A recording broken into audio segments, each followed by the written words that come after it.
साथ हैं वैदिक संस्कृति के अध्येता डॉक्टर अरुण कुमार जायसवाल जी। नमस्कार। नमस्कार। श्रीमद् भगवद गीता के 6ठे अध्याय का 30वां श्लोक। यो मां पश्यति सर्वत्र सर्वं च मयि पश्यति तस्याहं न प्रणश्यामि स च मे न प्रणश्यति। जो पुरुष संपूर्ण भूतों में सबके आत्मरूप मुझ वासुदेव को ही व्यापक देखता है और संपूर्ण भूतों को मुझ वासुदेव के अंतर्गत देखता है, उसके लिए मैं अदृश्य नहीं होता और वह मेरे लिए अदृश्य नहीं होता। भगवान का नित्य धाम क्या है? भगवान के भक्त मृत्यु के बाद कहाँ जाते हैं? और भगवान जब धरती पर आते हैं तब उनके साथ कौन कौन आते हैं? हमें एक बात समझाएं कि जीवात्मा परमात्मा की नित्य सखा है। यह बात जीवात्मा भूलकर किस अनर्थ को अपने जीवन में आमंत्रित करती है। भगवान कृष्ण का जो नित्य धाम है गोलोक धाम, अपने सखाओं के साथ, अपने नंद बाबा के साथ, यशोदा के साथ, गोकुल मथुरा द्वारका के साथ नित्य रहते हैं।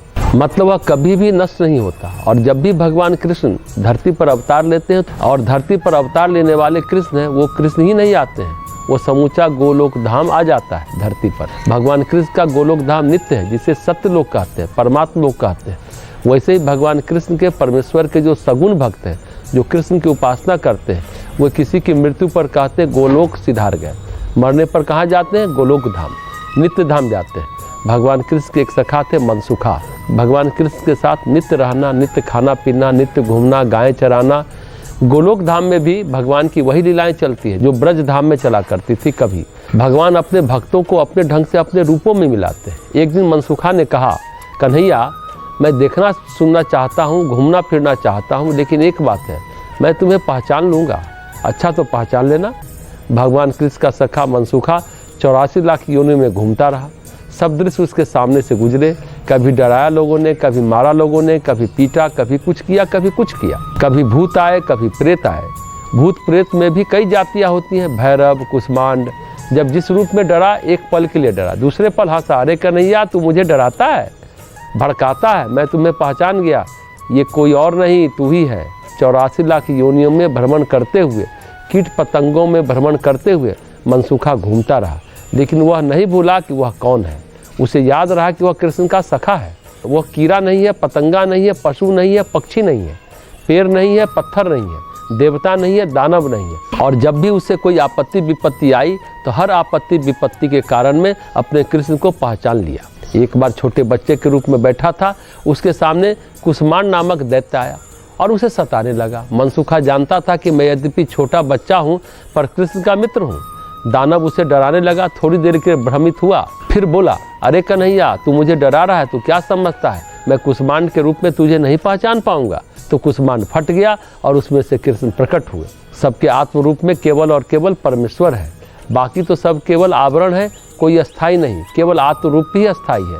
जो मनसुखा की तरह कृष्ण को हर रूप में पहचान लेता है, उसे ही पता चलता है कि कोई भी प्राणी कृष्ण से अलग नहीं है, सभी कृष्ण में ही वास करते हैं। जब मनसुखा 84 लाख योनियों में घूमकर अंत में कृष्ण के पास गया तो बोला, अरे कन्हैया मैं बड़ा परेशान हूँ, बहुत थक गया हूँ, बहुत देर लग गई, ऐसा लगता है। तो भगवान ने पलक झपकाई, एक पलक झपकाई और कहा कि बस इतनी देर तो हुई है।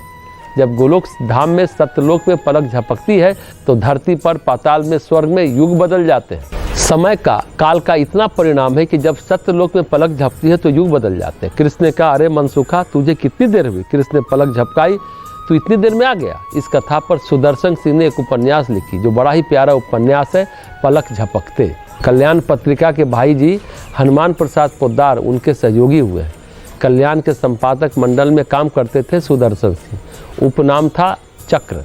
उस उपन्यास का निष्कर्ष है कि जीव जो है, जीवात्मा परमात्मा का नित्य सखा है।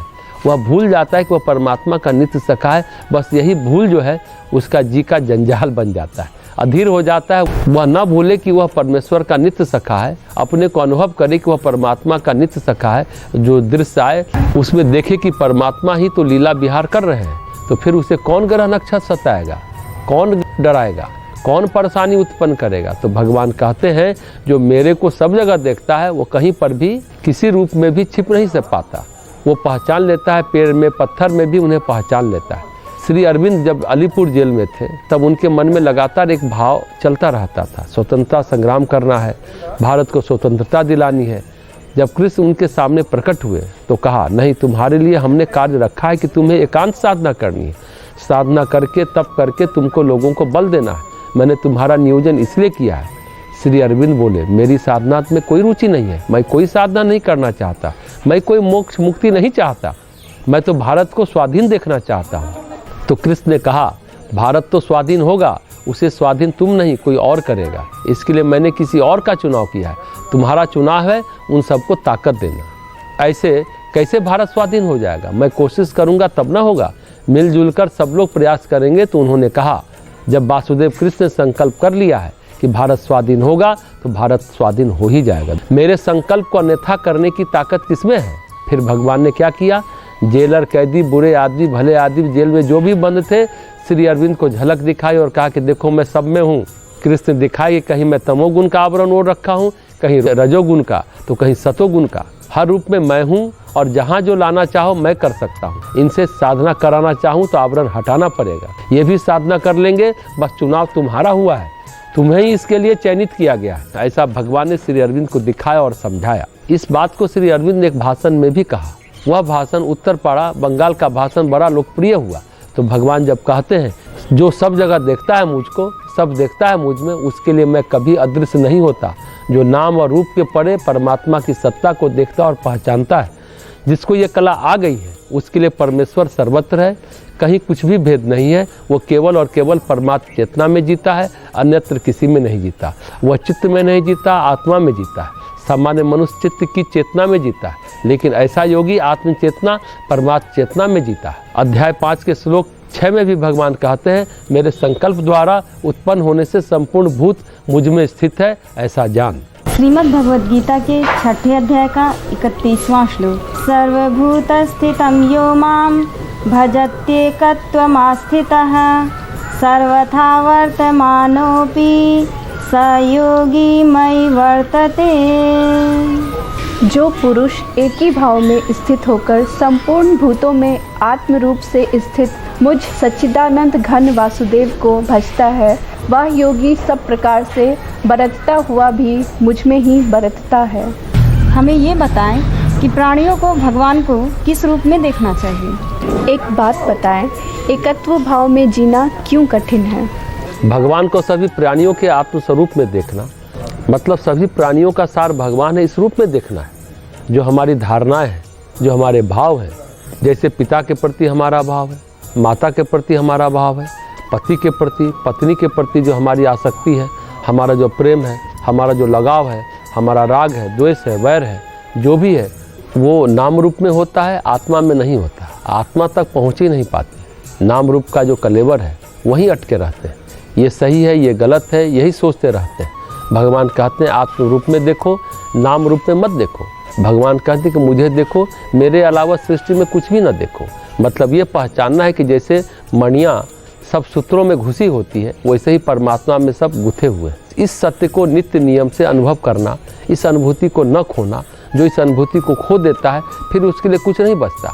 हमेशा एक अनुभूति में जीना, केवल और केवल परमात्मा की अनुभूति, चित्त में, मन में केवल भगवान की धारणा हो। दरअसल जो संस्कार है, संबंध है, कर्म है, भोग है, उसके जो भेद है, उसके साथ जो राग द्वेष पनपते हैं, यही मुश्किल खड़ी करते हैं। जब ये नहीं होंगे तो कोई भेद नहीं पनपेगा और भाव भी नहीं पनपेगा। सारी मुश्किल राग द्वेष के साथ खड़ी हो जाती है। ये नहीं तो फिर कोई दिक्कत ही नहीं।